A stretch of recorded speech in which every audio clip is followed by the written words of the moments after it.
En el año 2013, conmemoramos el centenario del natalicio de Efraín Hernández Cholocotzi, destacado maestro que laboró en la Universidad Autónoma Chapingo por casi 40 años.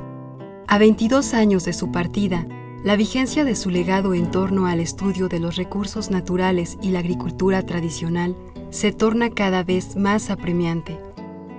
Ahora que la agricultura campesina se ha relegado, menospreciado, y la modernidad neoliberal se empeña en desaparecerla. En voz de sus discípulos y colegas, se presentan las aportaciones del maestro en los diferentes campos científicos que abordó y las perspectivas de esos campos barbechados en la parcela del conocimiento.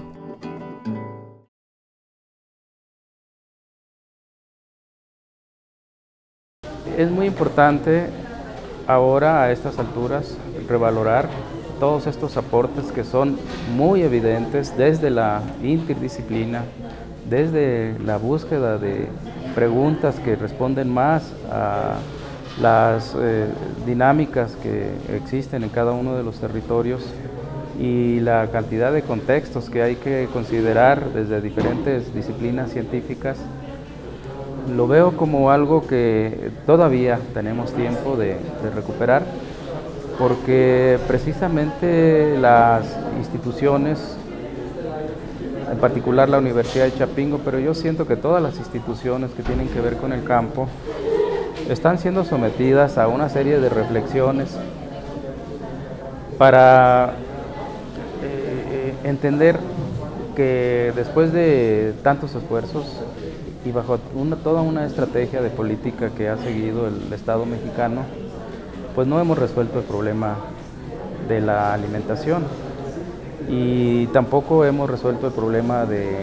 la cantidad de gente que cada vez cae más y más en pobreza, hasta llegar a extremos ya de hambre o hambruna en este país. Y eso muy asociado a evidencias que se han observado de cómo paralelamente se van deteriorando los recursos naturales de que dispone este país. Entonces ese tipo de cuestionamientos están llevando a la necesidad de pensar en formas diferentes de hacer educación y de hacer la propia investigación y de cómo retroalimentar la educación a partir de los trabajos de investigación y de mayor contacto y mayor vinculación con las comunidades rurales. Y creo que en ese camino ya hay ciertos avances que podrían fortalecerse mucho si volvemos a entrar en contacto con toda esta corriente de investigadores que desde diferentes instituciones en el país siguen la escuela del maestro Efraín Hernández Cholocotzi. En particular, yo podría decir que en el sistema de centros regionales, que es el que actualmente dirijo, pues tenemos un conjunto de licenciaturas en proceso de ser construidas, una ya creada, ya establecida desde el año 2011, que si algo tienen en común cada una de ellas, aunque con diferentes nombres, es la intención de los grupos de profesores que las están construyendo para contemplar dentro de los conocimientos que hay que ofrecer a los estudiantes, a los posibles estudiantes, incorporar componentes de conocimiento integral. Yo veo que se está repitiendo en estos ejercicios la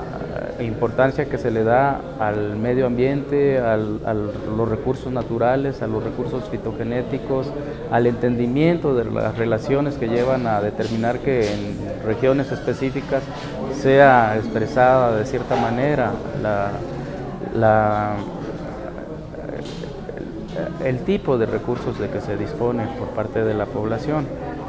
Pero asimismo también veo que toman como un eje importante de conocimiento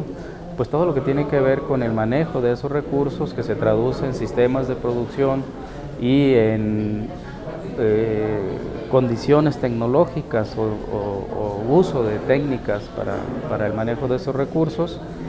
Y finalmente también resulta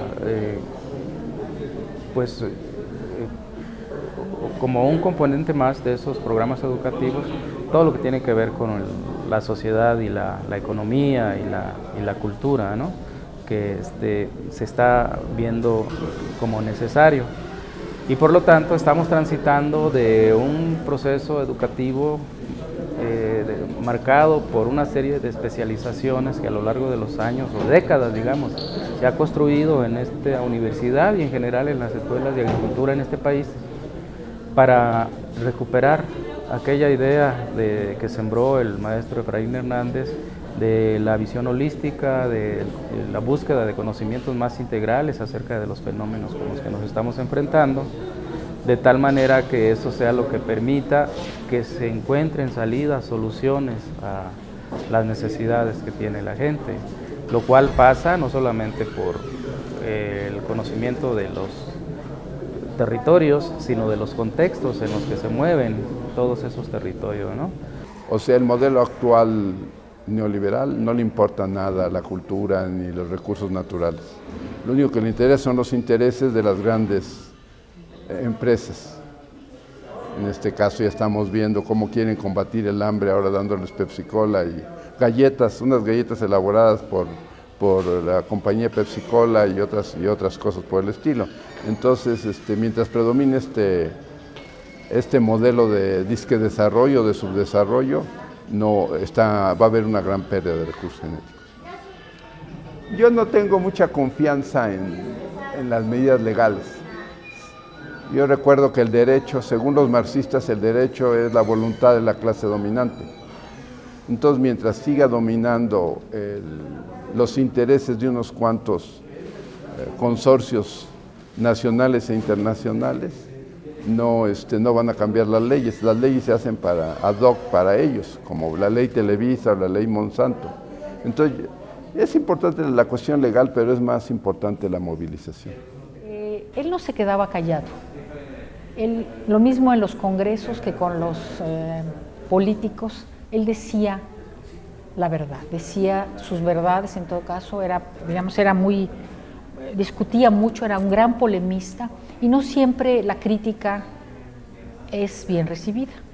En parte eso, y en parte porque la agronomía o la agricultura no es algo que ocupe, y menos ahora, una gran centralidad en este país, ¿no? Se piensa que es mejor importar alimentos que producirlos, o es mejor que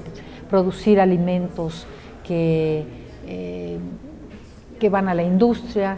o ahora para los